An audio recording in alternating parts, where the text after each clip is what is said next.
But I've actually derailed from your point. You were talking about designing your tool. Like design philosophy. Yeah. And so sometimes, one of the ways you design is you make a prototype. You see what people do with it and you modify it based on that. And it sounds like your prototype, people used it. And I'm assuming they still use it.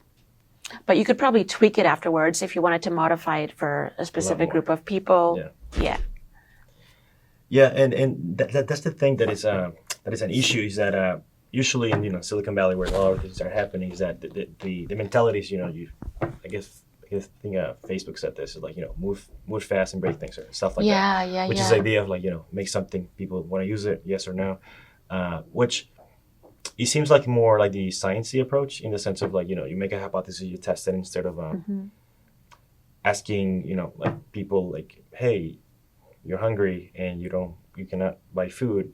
Like, what would you like us to create? Which is like, it's hard because it's they don't know what they want, in a sense. So yeah, you bring up a great point. Well, two things there. One, the move fast and break things mentality, like, could have worked really well with engineering when people weren't involved.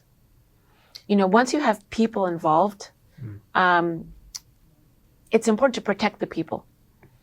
And so if my goal, was to create a chip, yeah, I can move fast, break the chip, send it, like, if I were designing a chip, I would send it to a firm, they would bring me back the chip.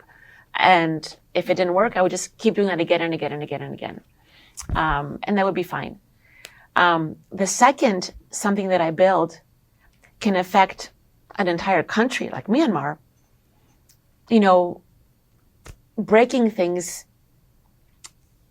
isn't always acceptable if it affects not only people's livelihoods, but life and death.